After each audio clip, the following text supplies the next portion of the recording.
Good morning मुलांना. तर आज आपण खूप दिवसांनी भेटलोय.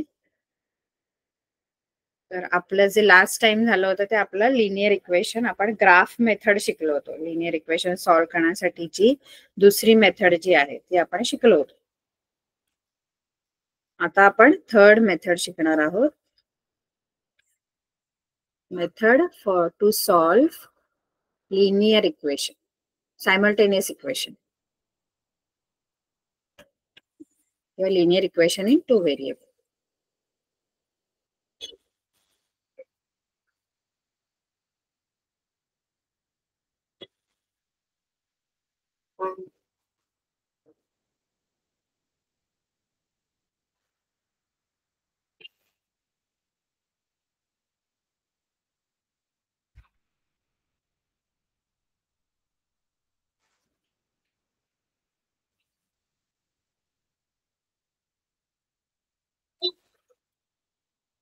थर्ड मेथड जी आहे टू सॉल्व्ह सायमल्टेनियस इक्वेशन किंवा to solve linear equations in two variables.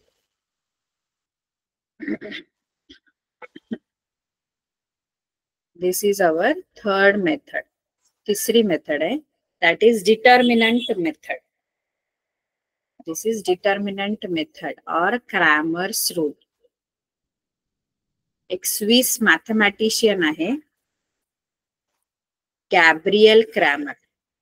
त्यांनी हा क्रॅमर्स मेथड फर्स्ट इंट्रोड्यूस केली. पहिल्यांदा जी मेथड इंट्रोड्यूस करणारे जे मॅथमॅटिशियन आहेत ते आहेत गॅब्रियल क्रॅमर. म्हणून मग या मेथडला आपण क्रॅमर्स रूल असं पण म्हणतो किंवा डिटर्मिनंट मेथड.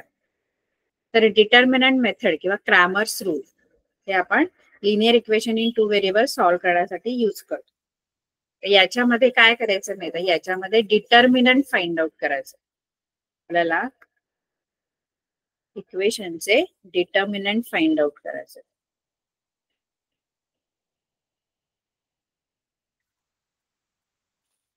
मग डिटर्मिनंट कसं फाइंड आउट करायचं ते आपण बघू. कोणताही डिटर्मिनंट फाइंड आउट करण्यासाठी काय करायचं. तर डिटर्मिनंट साठी आपण काय करायचं,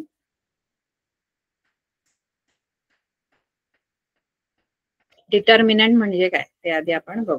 आजची तारीख आहे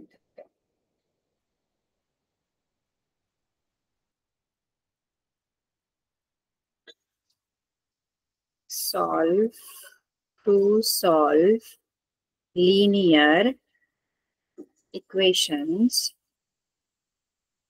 in two variable. पण थर्ड मेथड यूज करतोय determinant method or Cramer's rule, which is also known as Cramer's rule. Determinant म्हणजे काय, तर डिटर्मिनंट म्हणजे तुम्हाला एक असे दोन लाईन देणार आणि त्या दोन लाईन मध्ये असे चार नंबर असणार आणि आपल्याला हा डिटर्मिनंट आणि याची व्हॅल्यू आपल्याला फाइंड आउट करायची असते. म्हणजे असे दोन लाईन्स आहेत त्याच्यामध्ये चार नंबर्स असतात आणि त्याच्यामध्ये आपल्याला व्हॅल्यू, याला डिटर्मिनंट म्हणतात आणि याची व्हॅल्यू फाइंड आउट करायची. या डिटर्मिनंटची व्हॅल्यू फाइंड आउट करायची. तर या डिटर्मिनंटची व्हॅल्यू फाइंड आउट करण्यासाठी फक्त काय करायचं, काय नाही, फक्त क्रॉस मल्टिप्लाय करायचं. म्हणजे 2 into 5 करायचं.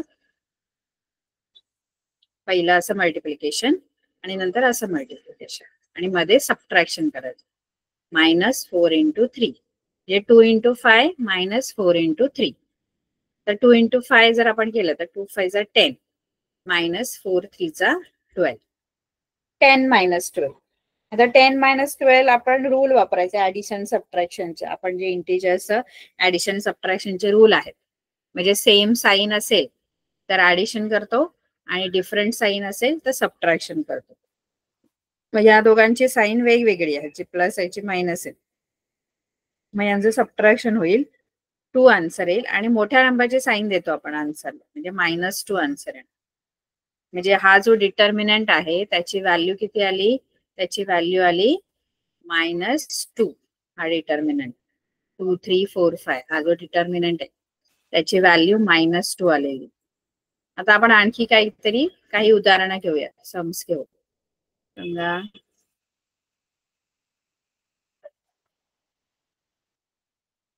असं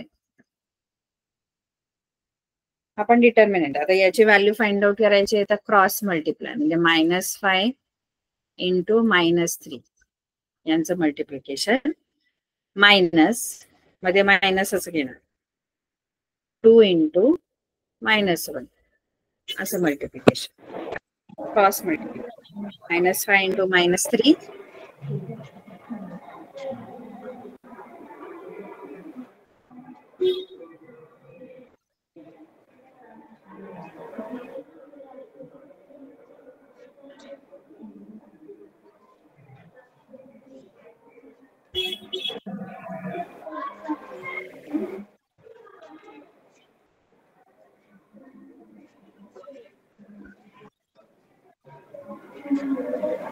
-5 इंटू -3 आपण मल्टिप्लिकेशनचे जर रूल वापरले तर मल्टिप्लिकेशन मध्ये आपण नॉर्मल मल्टिप्लिकेशन करतो, 5 3 जा 15, आणि याच्यामध्ये मोठ्या मल्टिप्लिकेशन मध्ये मोठ्या नंबरची साईन नाही देत, मल्टिप्लिकेशन मध्ये आपण मायनस मायनस प्लस असं म्हणजे मोठ्या नंबरची साईन ऍडिशन सबट्रॅक्शन मध्ये असते.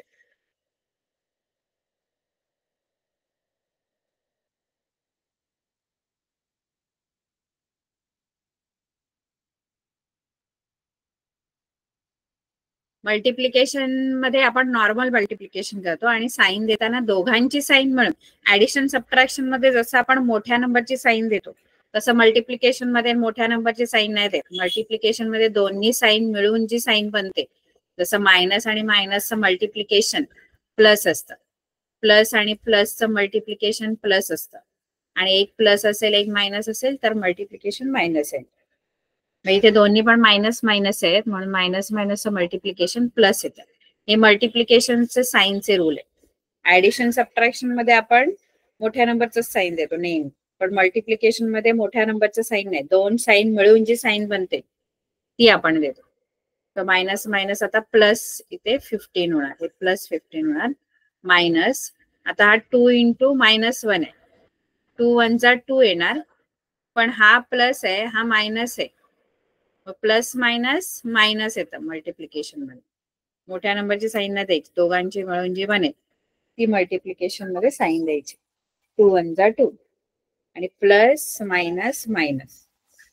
आता हे आपलं मायनस साईन आणि इथे आतमध्ये पण मायनस साईन, दोन साईन एका मागोमाग एक आलेले आहेत, मग त्या दोन साईन एकत्र करायच्या.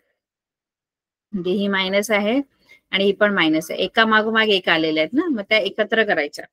मायनस मायनस प्लस बनते, हा 15, हा मायनस मायनस +2, मग हे आलं 17. म्हणजे या डिटर्मिनंटची जी व्हॅल्यू आहे ती 17 आहे.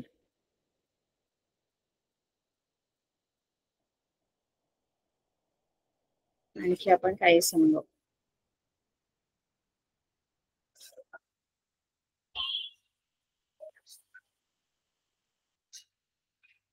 या डिटर्मिनंटची व्हॅल्यू काढू. आता इथे आपण क्रॉस मल्टिप्लाय करतो. पहिला करायचं 7 into -4 minus 2 into -3. 7 into -4 multiplication करा, 7 4 जा 28, पण साईन मोठ्या नंबरची नाही, दोघांची मिळून, म्हणजे हा प्लस आहे हा मायनस आहे, दोघांची मिळून प्लस मायनस, प्लस मायनस मगाशी तुम्हाला सांगितलं, प्लस आणि मायनसचा गुणाकार जो आहे तो मायनस आहे, वेगवेगळी साईन असेल तर मायनस आहे. मायनस इथे पण हा प्लस आहे हा मायनस आहे, आणि 2 3 जा 6 आधी लिहून घ्या, आणि प्लस मायनस मायनस. आता इथे परत दोन साईन एका मागोमाग एक मायनस मायनस आलेले आहेत, मायनस मायनस प्लस होऊन जातो, +6, -28 +6. आता इथे आपल्या ऍडिशन सबट्रॅक्शनचे रूल वापरायचे. मगाशी आपण मल्टिप्लिकेशनचे, इथे मल्टिप्लिकेशन होतं की नाही, मग मल्टिप्लिकेशनचे रूल वापरले. मल्टिप्लिकेशनचे रूल काय आहेत, करताना मल्टिप्लिकेशनच करायचं, पण साईन देताना दोघांची मिळून जी साईन बनते ती द्यायची असते. जसं मायनस मायनस असेल तर प्लस, प्लस प्लस पण प्लस, आणि एक प्लस मायनस असेल तर मायनस आन्सर आहे. आता आपल्याला ऍडिशन सबट्रॅक्शनचा रूल वापरायचा, -28 + 6. मग ह्यांना ऍडिशन सबट्रॅक्शनचे रूल म्हणजे काय, तर ऍड कधी होतं, जेव्हा सेम साईन असेल तेव्हा ऍडिशन होतं, वेगवेगळे साईन असेल तेव्हा सबट्रॅक्शन होतं, आणि उत्तराला मोठ्या नंबरचं चिन्ह देतो आपण, मोठ्या संख्येचं चिन्ह देतो. मग इथे -28 आहे +6 आहे, म्हणजे दोघांची साईन वेगवेगळी आहे. 28 ची साईन मायनस आहे आणि 6 ची साईन प्लस आहे. सबट्रॅक्शन होणार आणि मोठ्या नंबरचं साईन येणार. मोठे नंबर 28 आहे, त्याला साईन मायनस आहे, आणि याचं आन्सर जे आहे ते -22 आहे. म्हणून हा जो डिटर्मिनंट आहे त्याची व्हॅल्यू येणार -22. असे आपल्याला डिटर्मिनंट फाइंड आउट करायचे आणि त्याच्यावरून आपल्याला linear equation in 2 variable solve करायचे.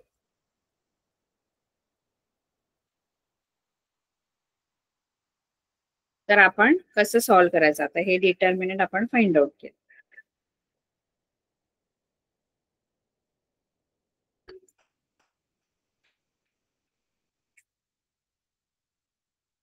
बघा, कोणतेही linear equation in 2 variable solve करताना काय करायचं, आपले जे इक्वेशन आहेत ते आपल्या स्टँडर्ड फॉर्म मध्ये आणायचे. पहिली गोष्ट आहे, हे बघा, हे पहिलं गणित काय आहे, 3x - 4y = 10.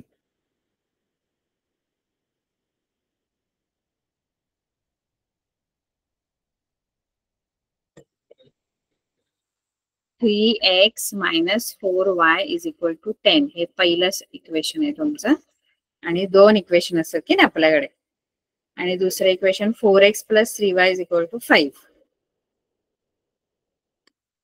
4x + 3y = 5 हे सेकंड इक्वेशन है ना.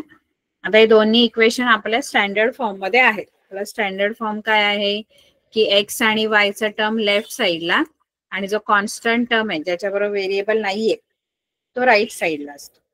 मग हे तसेच आहे बघा, एक्स वाय चा टर्म लेफ्ट साइडला आलाय आणि जो कॉन्स्टंट टर्म आहे तो राईट साइडला. इथे पण तसं आहे, एक्स आणि वाय चा टर्म लेफ्ट साइडला, मध्ये =चा साइन आहे, आणि जो कॉन्स्टंट टर्म आहे ज्याच्याबरोबर व्हेरिएबल नाहीये तो राईट साइडला. म्हणजे इथे आपले दोन्ही इक्वेशन आपल्या स्टँडर्ड फॉर्म मध्ये आहे, ऑलरेडी आहेत, आपल्याला ते आणायची गरज नाही. कधी कधी आपले इक्वेशन स्टँडर्ड फॉर्म मध्ये नसतात. स्टँडर्ड फॉर्म मध्ये म्हणजे या फॉर्म मध्ये नसतात. म्हणजे कधी हा वायचा टर्म इकडे असेल राईट साइडला, किंवा हा सी इकडे असेल लेफ्ट साइडला. मग सी हा नेहमी, म्हणजे सी म्हणजे असा नंबर जो कॉन्स्टंट असतो, ज्याच्याबरोबर व्हेरिएबल एक्स किंवा वाय नसतं, तो सी, तो नेहमी राईटला न्यायचा, राईटला ठेवायचा असतो. मग कधी कधी लेफ्टला असतो, मग त्याला राईटला घेऊन जायचं. किंवा वायचा टर्म इकडे असणार राईटला, पण वायचा टर्म लेफ्टला पाहिजे, मग तो लेफ्टला आणायचा. मग अशा प्रकारे तुमचं इक्वेशन हे स्टँडर्ड फॉर्म मध्ये आलं पाहिजे. या फॉर्म एकदा स्टँडर्ड फॉर्म मध्ये आलं की आपल्याला इथे जे डिटर्मिनंट आहेत ते आपल्याला 3 डिटर्मिनंट इथे शोधावे लागतात. एक डी, दुसरा dx आणि तिसरा dy. असे डी म्हणजे डिटर्मिनंट, एक नॉर्मल डिटर्मिनंट डी, दुसरा dx आणि तिसरा dy, असे 3 डिटर्मिनंट. आता डिटर्मिनंट 3 आहेत, पण डिटर्मिनंट मध्ये कोणते नंबर्स घ्यायचे, कारण डिटर्मिनंट मध्ये इथे नंबर घ्यावे लागतात ना.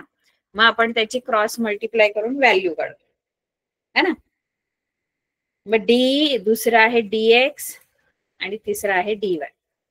मग हे डिटर्मिनंट कसे लिहायचे, इथे कोणते नंबर लिहायचे, तर आपले जे इक्वेशन आहे त्याच्यावरूनच नंबर लिहायचे. एवढं लक्षात ठेवायचं. मी तुम्हाला एक शॉर्टकट सांगते.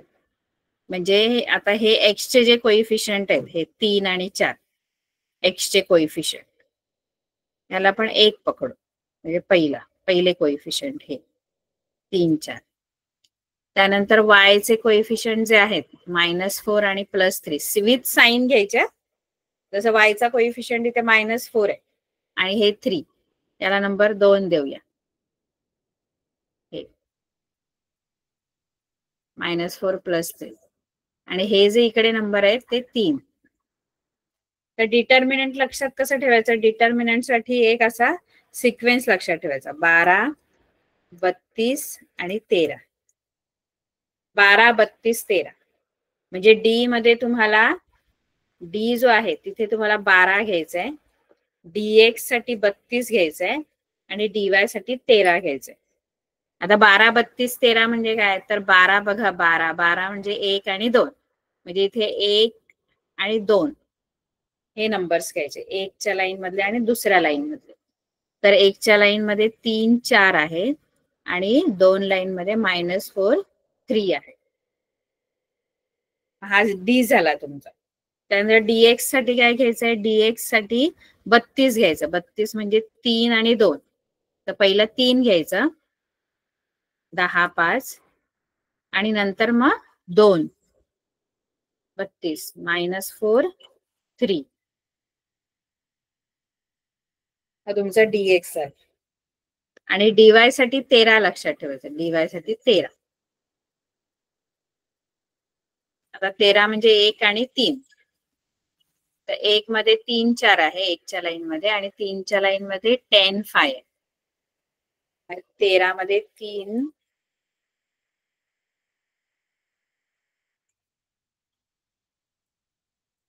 13 मध्ये 3, 4 आणि 1 आणि 3. 1 च्या लाईन मध्ये 3, 4 आहेत आणि 3 च्या लाईन मध्ये 10 आणि 5 आहे.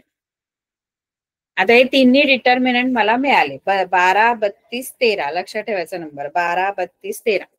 12 म्हणजे काय? तर 12 म्हणजे पहिल्या आणि दुसऱ्या रांगेतले नंबर्स लिहायचे. कारण मी तुम्हाला सांगितलं नंबर कसे द्यायचे. हे बघा असे.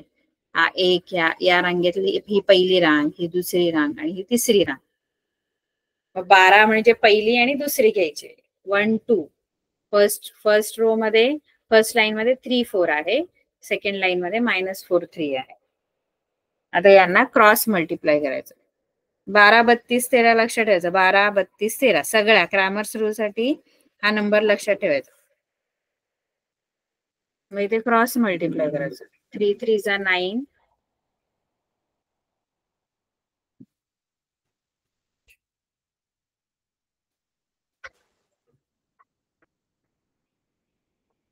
12 साठी इथे क्रॉस मल्टिप्लाय केल्यानंतर आपल्याला 3 × 3 मिळेल -4 × 4. कारण इथे -4 आहे. विथ साइन घेतलं बघा मी. -4, 3. क्रॉस मल्टिप्लाय केल्यानंतर 3, 3 जा 9 मायनस हे 4, 4 जा 16 होतात. पण मायनस प्लस मायनस येतो.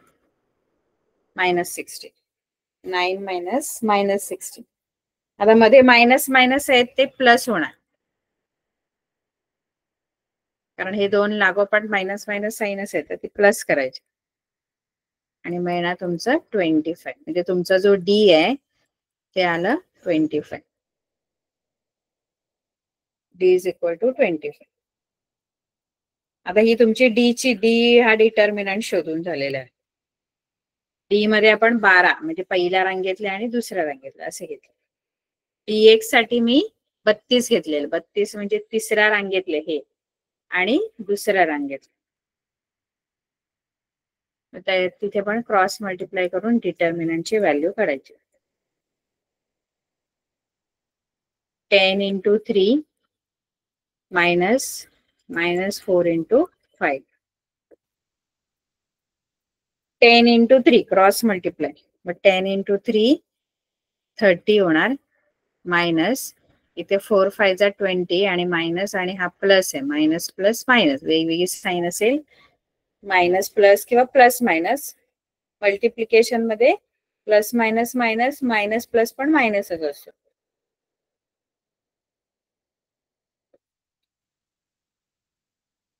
आणि 4, 5 जा 20 आहे. इथे 30 मायनस मायनस परत एकत्र येऊन प्लस होतील. +20 विच इज इक्वल टू 50. म्हणजे तुमचा जो डीएक्स आहे तो 50 आला.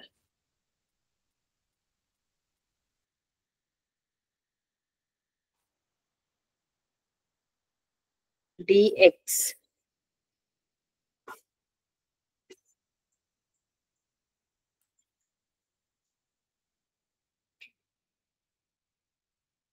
Dx is equal to 50. आता डीवाय साठी 13 लक्षात ठेवा. 13 म्हणजे फर्स्ट लाईन. हे बघा 13 साठी पहिली लाईन. हे बघा 1 म्हणजे 3, 4 आणि तिसरी लाईन 13. 13 म्हणजे हे 1 आणि 3 फर्स्ट आणि थर्ड लाईन. म्हणजे 3 4 आणि 10 5 असे घेतले मी dy साठी.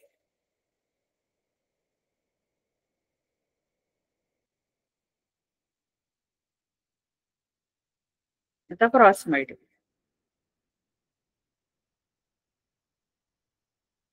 3 into 5 minus 10 into 4. 3 into 5 15 minus 10 4 are 40. 15 minus 40. 15 minus 40 किती येणार? मायनस मोठ्या नंबरची साइन, कारण आता सबट्रॅक्शन होणार, कारण 1 प्लस 1 मायनस आहे, 15 प्लस आहे आणि 40 मायनस आहे. हा 15 जो आहे हा याला साइन आहे म्हणजे प्लस आहे आणि 40 मायनस आहे म्हणजे दोघं अपोजिट साइन वाले, सबट्रॅक्शन होतं आणि मोठ्या नंबरची साइन. म्हणजे तुमचा जो डीवाय आहे तो डीवाय तुमचा किती येणार? DY minus 25.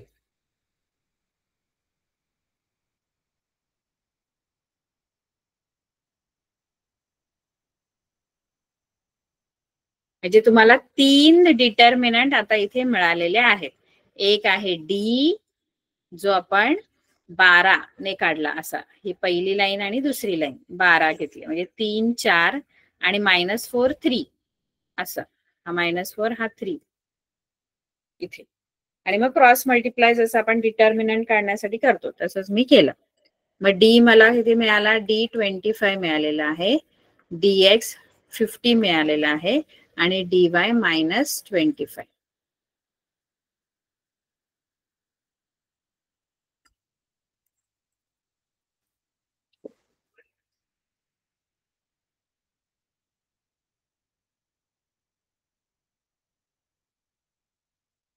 डी तुम्हाला 25 मिळालेला आहे, dx जो आहे तो 50 मिळालेला आहे आणि dy जो आहे तो -25 मिळालेला.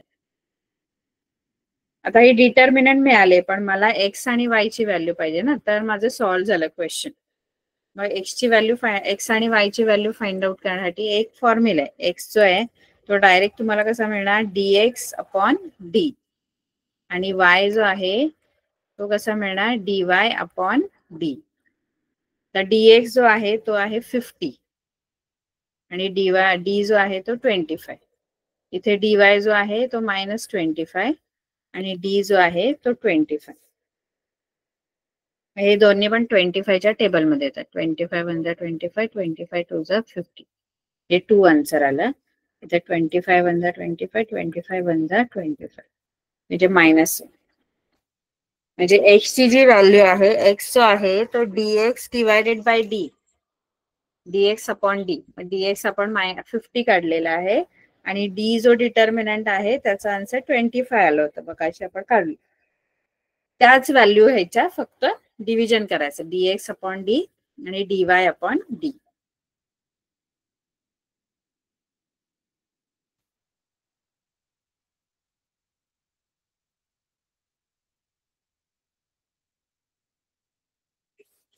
आता आणखी आपण एक सम सॉल्व करू, second one.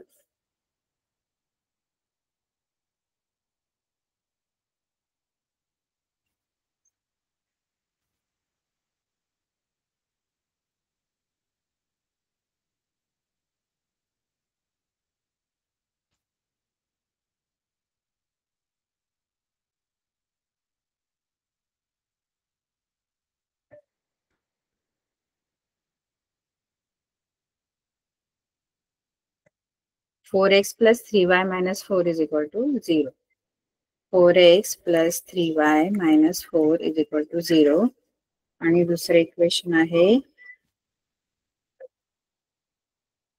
6x is equal to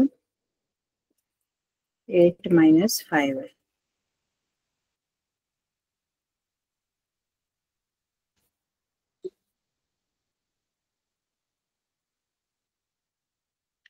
आता आपले हे जे दोन इक्वेशन आहेत हे स्टँडर्ड फॉर्म मध्ये आहेत का ते आधी चेक करायचं. स्टँडर्ड फॉर्म मध्ये म्हणजे असं ax plus by is equal to c, म्हणजे x आणि y चे टर्म लेफ्ट साइडला आणि हा जो कॉन्स्टंट टर्म आहे तो c राईट साइडला. तर आता पहिला इक्वेशन जर बघितलं तर पहिल्या इक्वेशन मध्ये x आणि y लेफ्टला आहे, पण हा जो नंबर आहे कॉन्स्टंट ज्याच्या बरोबर व्हेरिएबल नाहीये तो पण लेफ्टला आहे, पण तो मला राईटला पाहिजे असतो. मी काय करेन, पहिल्यांदा तो तिकडे घेऊन जाईन, 4x + 3y, आणि हा -4 जो आहे तो राईट साइडला शिफ्ट होणार, मग तो 0 + 4 होणार, म्हणजे त्याचा आन्सर येणार 4, कारण तो मायनस आहे, तो तिकडे गेला की प्लस होणार.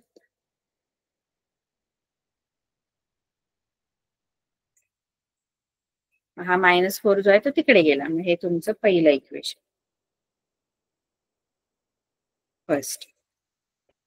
आता सेकंड मध्ये, सेकंड जो इक्वेशन आहे तो असा आहे, 6x = 8 - 5y. आता इथे काय प्रॉब्लेम आहे, इथे जो आहे तो हा 5y जो आहे हा लेफ्टला पाहिजे, तो राईटला आहे बघा. इक्वल टूच्या लेफ्टला फक्त 6x आहे आणि इक्वल टूच्या राईटला -5 आहे. हा C8 जो आहे तो C आहे, तो मला राईटलाच पाहिजे, त्याची जागा नाही हलवायची. हा 8 जो आहे तो इथे C आहे, हा -5y इकडे आणावा लागेल, कारण x आणि y चे टर्म जे आहे ते लेफ्ट साइडला, आणि राईटला जो आहे तो तुम्ही कॉन्स्टंट टर्म लिहायचा. हा जो -5 आहे तो इकडे येऊन +5y होईल आणि इकडे राहील 8. असे दोन इक्वेशन मला स्टँडर्ड केल्यानंतर स्टँडर्डाइज करायचे, स्टँडर्ड फॉर्म मध्ये आणायचे.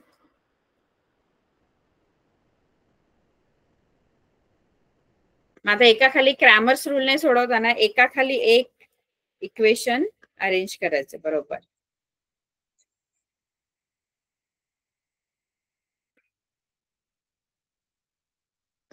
(4x + 3y = 4) आणि 6x + 5y = 8.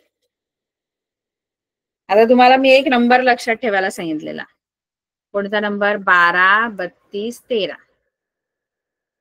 12, 32, 13.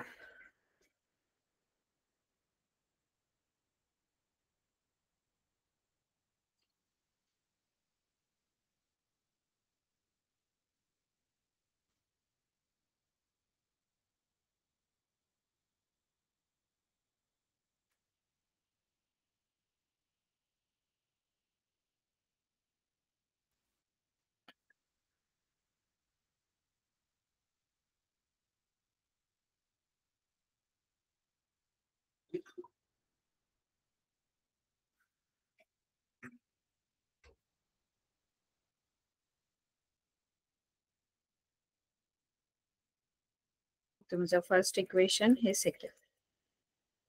आता इथे आपल्याला 12, 32, 13. 12 डी साठी 12, dx साठी 32 आणि dy साठी 13.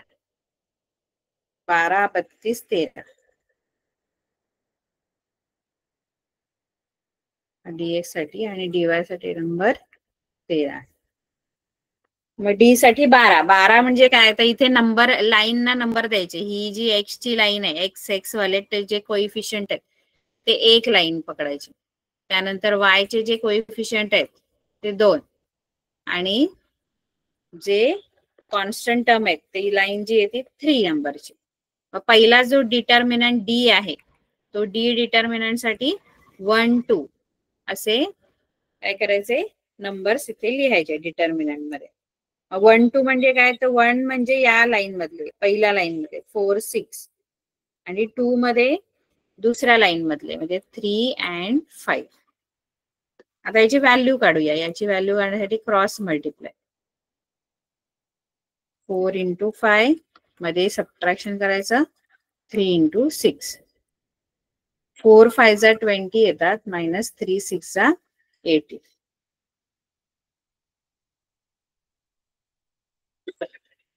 आता 20 - 18 जर बघायला गेलं तर 20 - 18 किती येतात? 20 - 18 2 येईल, आणि मोठ्या नंबरची साईन प्लसच आहे, त्यामुळे पॉझिटिव्हच येणार, म्हणजे डी जो आहे तुमचा तो 2 आलेला आहे. आता डी काढल्यानंतर डीएक्स साठी 32 आहे. 32 म्हणजे ती पहिली तिसरी लाईन, 32 म्हणजे तिसरी लाईन आणि दुसरी लाईन. मग तिसरी लाईन कोणती? तिसरी लाईन 4, 8. ही बघा, ही आहे तिसरी लाईन, ही तिसरी लाईन आहे तुमची 4, 8.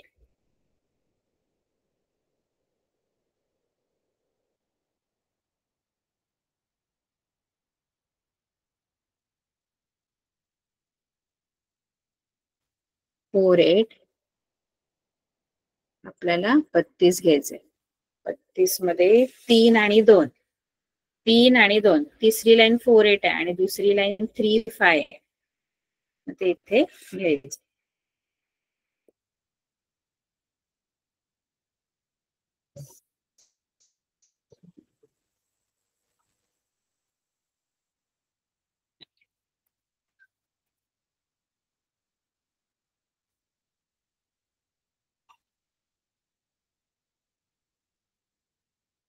पच्चीस 3/5 4/8 तिसऱ्या लाईन मधले 4/8 आणि दुसऱ्या लाईन मधले 3/5.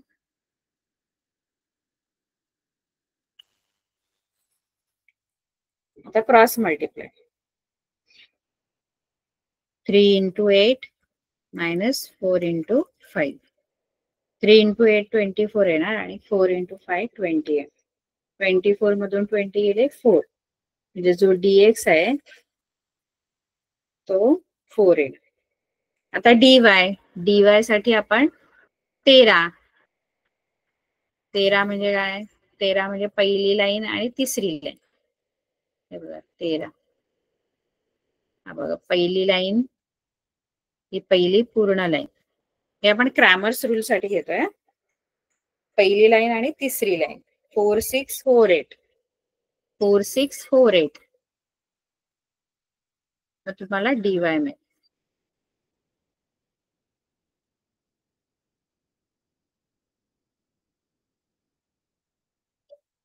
आता याला आपण क्रॉस मल्टिप्लाय करायचं. 4 × 8 मायनस 4 × 6. 4 × 8 4 8 जा 32 मायनस 4 6 जा 24. आता इथे पण सबट्रॅक्शन होईल. 8 उत्तर येईल आणि प्लस येईल कारण मोठा नंबर प्लस आहे 32. म्हणजे याचा आन्सर आला 8. आता डी मिळाला, dx मिळाला आणि dy मिळाला. तिन्ही डिटर्मिनंट आपल्याला मिळाले.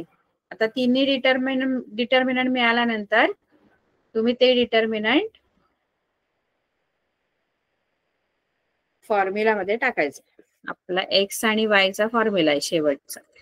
x कसा मिळणार? dx अपॉन d आणि y कसा मिळणार? dy upon d. dx किती आलं बरं? dx तुमचं dx आलेला आहे 4 आणि d 2 आलेलं आहे ना. dx आलेला आहे 4.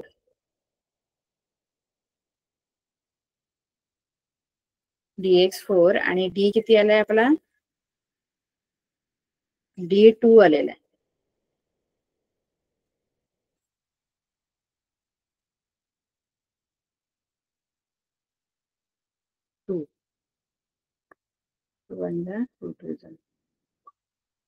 म्हणजे x जो आहे तुमचा तो 2 आला.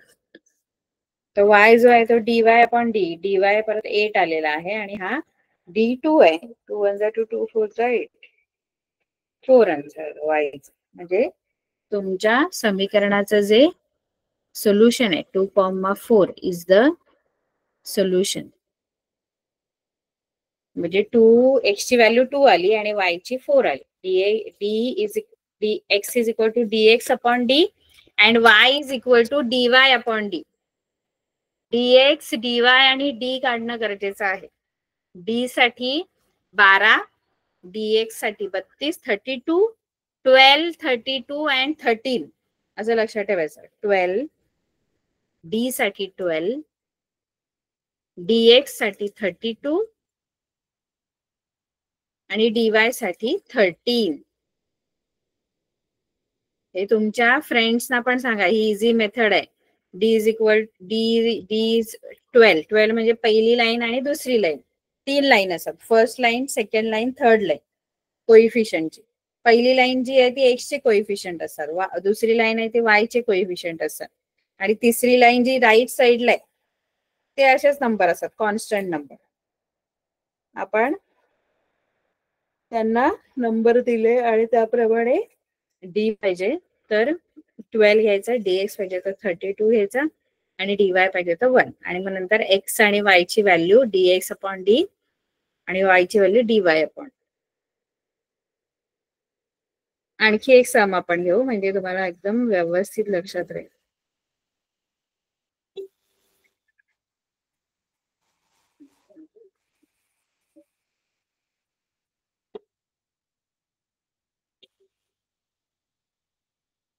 ते आपण घेऊया 6th वाले सम.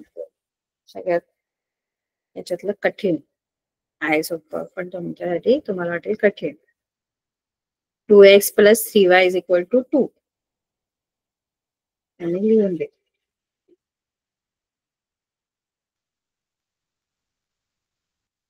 2x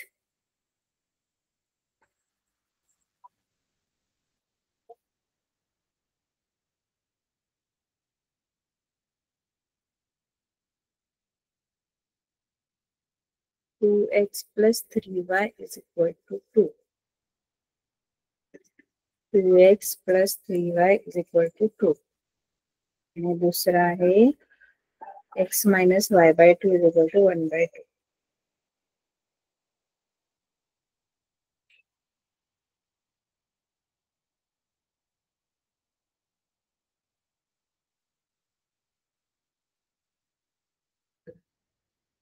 x - y/2 = 1/2. This is some.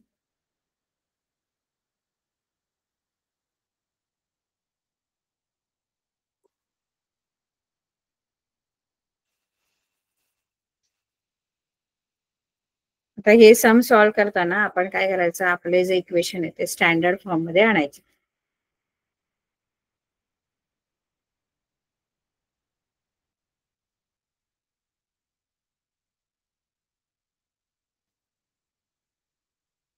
आता इथे काय करायचं, इथे आपले जे इक्वेशन आहे ते स्टँडर्ड फॉर्म मध्ये आहेत का ते चेक करायचं. ax + by = c. तर पहिलं इक्वेशन आपलं स्टँडर्ड फॉर्म मध्ये आहे ऑलरेडी, म्हणजे एक्सचं टर्म वायचं टर्म लेफ्ट साईडला आणि कॉन्स्टंट टर्म राईट साईडला. हे first equation already standard form मध्ये आहे. सेकंड इक्वेशन जे आहे आपलं ते स्टँडर्ड फॉर्म मध्ये नाहीये. का नाहीये? कारण त्याच्यामध्ये डिनॉमिनेटर मध्ये काहीतरी नंबर आहे. मग कोणता नंबर आहे डिनॉमिनेटर मध्ये? तर 2 आहे. बघा खाली 2 आहे. मग ते डिनॉमिनेटर मध्ये मला काही नकोय, मला असं साधं वालं इक्वेशन पाहिजे, ax + by = c. मग मला जो खाली 2 आहे डिव्हिजन मध्ये डिनॉमिनेटर मध्ये तो मला काढून टाकायचा आहे. मग डिनॉमिनेटर मध्ये जर 2 आहे आणि तो जर मला घालवायचा आहे तर तो खाली डिव्हिजन मध्ये आहे ना, खाली आहे डिनॉमिनेटर मध्ये, म्हणजे तो डिवाइड केलेला आहे. तो जर घालवायचा तर मल्टिप्लाय करा. मल्टिप्लाय जर केला तर तो जो खालचा 2 आहे तो निघून जातो. मल्टिप्लाय करताना फक्त ह्याच्या खाली 2 आहे, ह्याच्या खाली 2 आहे म्हणून नाही मल्टिप्लाय करायचं, पूर्ण इक्वेशनला मल्टिप्लाय करायचं. म्हणजे पूर्ण इक्वेशनला 2 ने मी मल्टिप्लाय करणार. इक्वेशन म्हणजे काय, तर 3 टर्म आहेत, 1, 2 आणि 3. या तिघांना पण मी 2 ने मल्टिप्लाय करणार. का? कारण 2 मला इथे नकोय डिनॉमिनेटर मध्ये. मग मी काय करेन, प्रत्येक टर्मला मल्टिप्लाय इक्वेशन 1 बाय 2. 2 ने मी मल्टिप्लाय करणार इक्वेशन 2 ला. इक्वेशन 2 मल्टिप्लाय केल्यानंतर इक्वेशन 2 ला 2 ने, मग 2 × x सगळ्यालाच मल्टिप्लाय करायचं. 2 × x मायनस 2 × y/2 सगळ्यांना मल्टिप्लाय करतो. y/2 ला पण केला, इथे भाग लावला, 2 × 2 2 × 2 आणि त्यानंतर इज इक्वल टू 2 × 1/2. आता इथे पण 2 1 जा 2 1 जा निघून जा. आता राहणार काय आपलं, राहणार 2x - 1y = 1.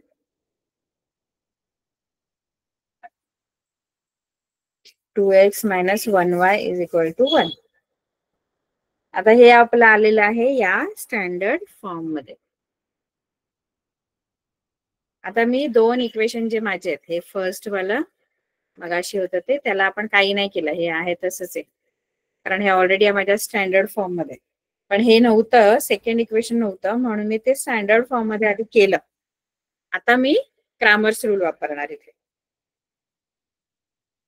आता दोन्ही इक्वेशन एका खाली एक व्यवस्थित लिहून घ्यायचे.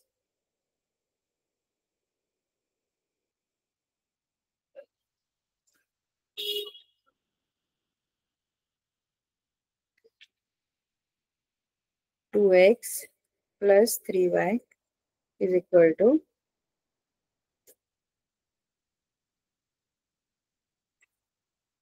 2x plus 3y is equal to 2. हे पहिलं इक्वेशन,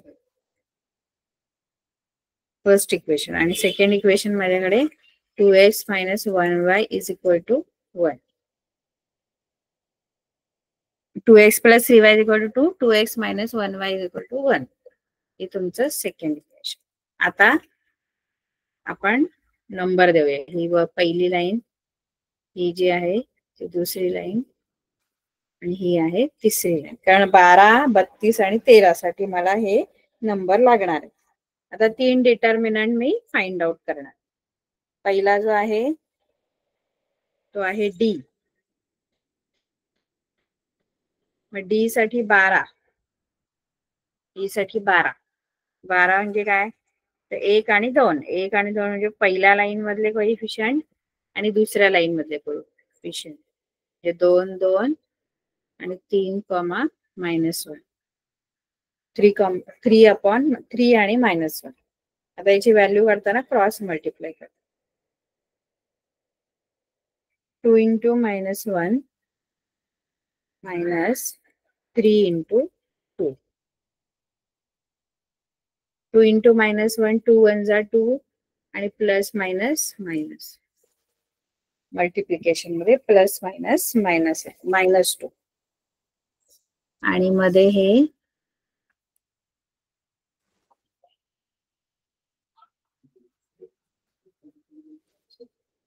-2 -6. आता या दोघांची सेम साईन आहे. सेम साईन असल्यावर ते ऍड होतात आणि मोठ्या नंबरचे साईन, म्हणजे -8. हा तुमचा डी झाला. तर डी काढल्यानंतर आपण dx काढतो आणि dy काढतो. तर dx साठी आपला नंबर काय आहे, dx साठी 32. dx साठी 32 म्हणजे 3 आणि 2. 3 आणि 2 म्हणजे तिसरी आणि दुसरी. 2 1 आणि 2 1 आणि 3 आणि -1 असं. 32 आहे ना. 32 म्हणजे 3 तिसरी लाईन पहिली आणि मग दुसरी लाईन. 2 1 आणि 3 -1.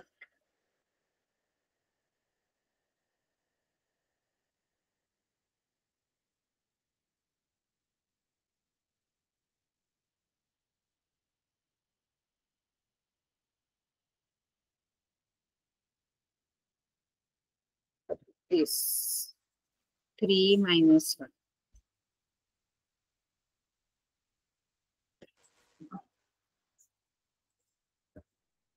त्याला पण क्रॉस मल्टिप्लाय.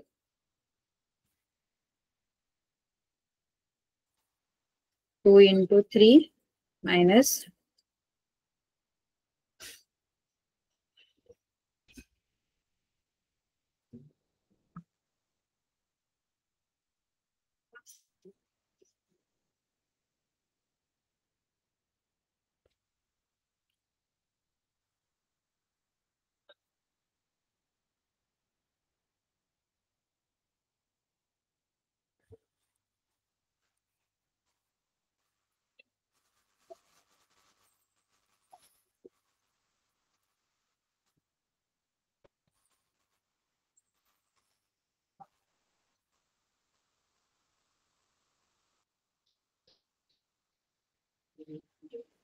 तुमचे पहिले.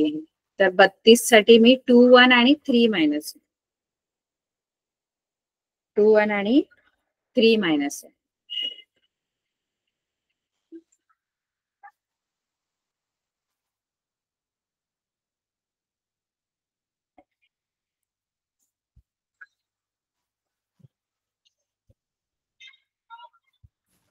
टू 1 आणि 3 -1. Cross multiply. 2 into -1 -3 into 1. 2 into -1 -2 आणि 3 1 जा 3. -2 -3 ऍड होणार कारण सेम साईन आहे. सेम साईन असल्यावर ऍडिशन होते आणि मोठ्या नंबरचं साईन.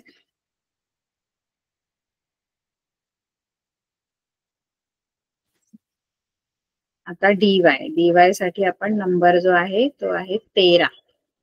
13 म्हणजे फर्स्ट लाईन आणि थर्ड लाईन. आता फर्स्ट मध्ये काय बघूया. फर्स्ट मध्ये आहे 2 2 आणि थर्ड मध्ये आहे 2 1. पहिली लाईन मधले कोइफिशियंट 2 2 आहेत. तिसऱ्या लाईन मधले 2 1 आहे.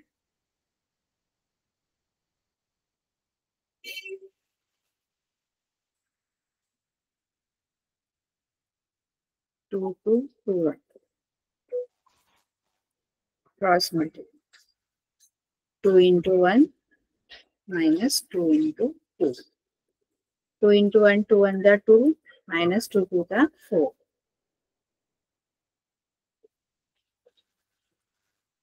2 minus 4 सबट्रॅक्शन होणार. हा प्लस आहे मायनस. काही साईन असेल तर प्लस असतं आणि अपोजिट साईन असेल तर सबट्रॅक्शन होतं. इथे -2 आन्सर.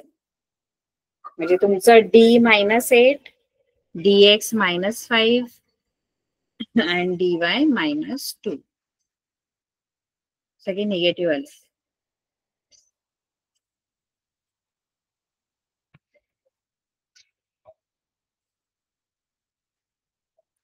आपला d आला -8 dx आला -5 आणि dy आला -2. आता याच्यावरून एक्स वाय काढू शकतो आपण. याच्यावरून एक्स वाय कसं काढायचं.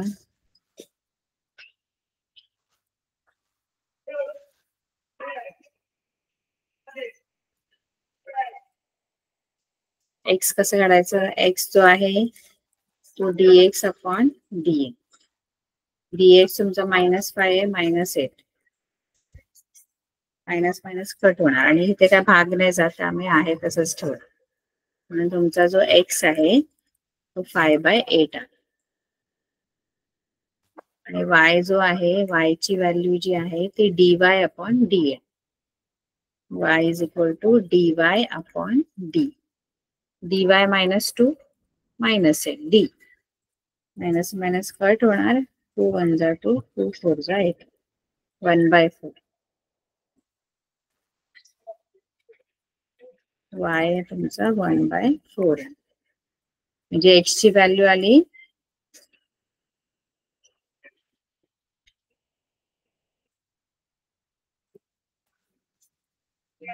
x ची व्हॅल्यू 5/8 y ची व्हॅल्यू 1/4. आपण खाली सोल्युशन लिहायचं असतं दोन्ही समोर. x ची व्हॅल्यू आधी आणि मग y ची व्हॅल्यू. 5/8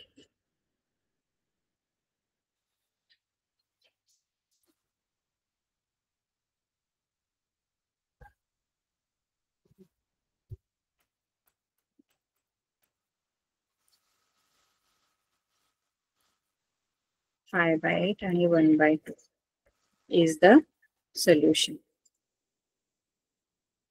of given equation.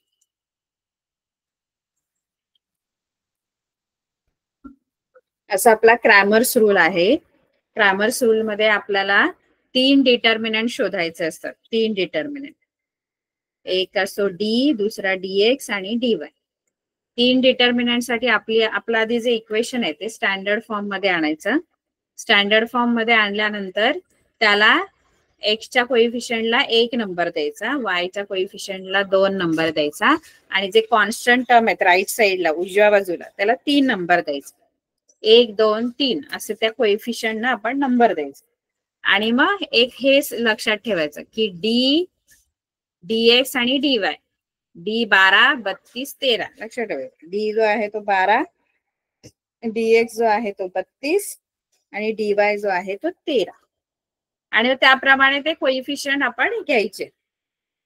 पहिल्यांदा 12 म्हणजे काय तर पहिली लाईन आणि दुसरी लाईन आहे बघा. ही लाईन घेतली आपण डी साठी. पहिली लाईन पहिली आणि दुसरी म्हणून 12 1 आणि 2. मग पहिली लाईन 4 6 आणि दुसरी लाईन 3 5. हे बघा 3 5. आणि मग याचा आपण व्हॅल्यू काढले. हे डिटर्मिनंटचे आपण नंबर्स घेतले आणि त्याची व्हॅल्यू काढली. क्रॉस मल्टिप्लाय करू. 4 into 5 minus 3 into 6. dx साठी मी 32 घेतलं. 32 म्हणजे पहिली तिसरी लाईन मग दुसरी घ्यायची, उलट नाही घ्यायचं. जो नंबर आहे त्याप्रमाणे पहिली तिसरी लाईन. म्हणून dx साठी आपण 3 2 third line second line. Third line 4 8 ची आहे आणि सेकंड लाईन 3 5 ची आहे. मग तशीच घ्यायची. बघा मी dx साठी 4 8 आणि 3 5 म्हणजे थर्ड लाईन आणि सेकंड लाईन 32 आणि मग क्रॉस मल्टिप्लाय करायचं. इथे मी जरा चुकवलंय. इथे आधी 4 into 5 येणार. क्रॉस मल्टिप्लाय करताना पहिलं जे मल्टिप्लिकेशन आहे ते असंच करायचं. 4 into 5 उलट नाही. 3 into 8 नाही करायचं, मग ते रॉंग येणार. 3 मग 3 into 8 मग 4 5 जा 20 आणि 3 8 जा 24. मग इथे आन्सर येणार -4 तुमचं, कारण मोठ्या नंबरचं साईन देतो. आणि मग dy साठी तुम्ही 13 घ्यायचं. 13 म्हणजे पहिली लाईन आणि तिसरी लाईन.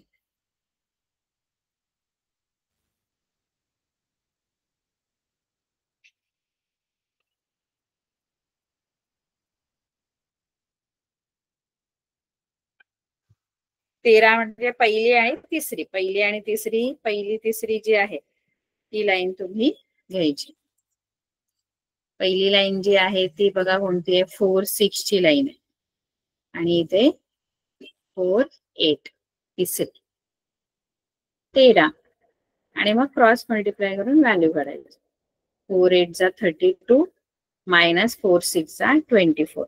क्रॉस मल्टिप्लाय करून मध्ये सबट्रॅक्शनच इथे आणि मध्ये सबट्रॅक्शनच घ्यायचं. 2 क्रॉस मल्टिप्लाय करायचे आणि मध्ये मायनस साईनच द्यायचे, प्लस नाही द्यायचे.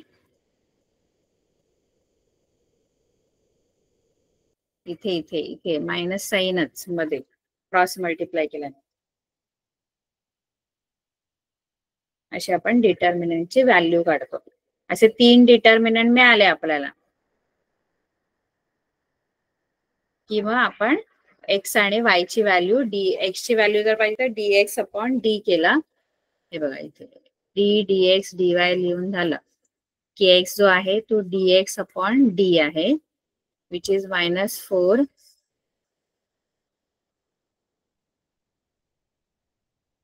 -4/2.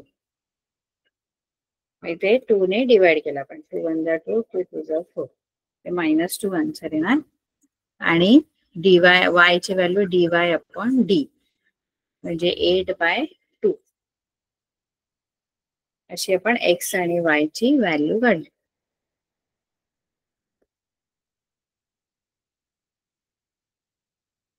अशा प्रकारे आपल्याला सॉल्व्ह करायचंय. तुम्हाला आता होमवर्क जो आहे तो काय करायचा आहे, होमवर्क कोणता सोडवायचा,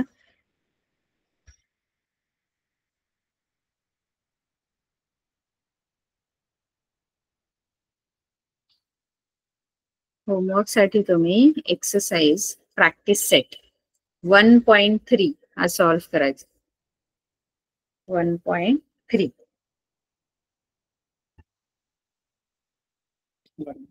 इथे तुम्हाला फक्त डिटर्मिनंटची व्हॅल्यू फाइंड आउट करायची, क्रॉस मल्टिप्लाय करायचं. 3 into 5 3 into 5 -2 into 4. 3 5 जा 15 येतात, -2 4 जा 8 येतात आणि 15 - 8 7 येतात. असं फील करायचं. आणि इथे तुम्हाला या व्हॅल्यूजचं डिटर्मिनंट, हे जे डिटर्मिनंट आहे ते नाही आलं तुम्हाला तर मी सांगेन, हे नका करू. बाकी सगळे फर्स्ट सेकंड आणि थर्ड मधले पण बहुतेक मी 3 गणित सॉल्व्ह करून दिलेले आहेत. बाकीचे सम्स तुम्ही सॉल्व्ह करायचे. म्हणजे पूर्ण प्रॅक्टिस सेट 1.3 तुम्ही सॉल्व्ह करू शकता. मी ते होमवर्क लिहून घ्या.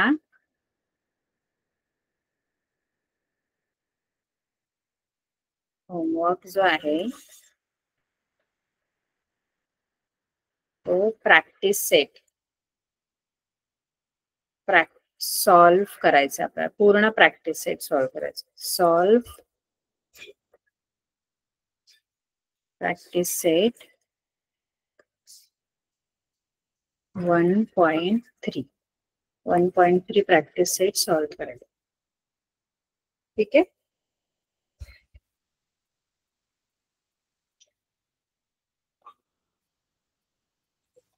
सगळ्यांनी सोडवायचं आहे.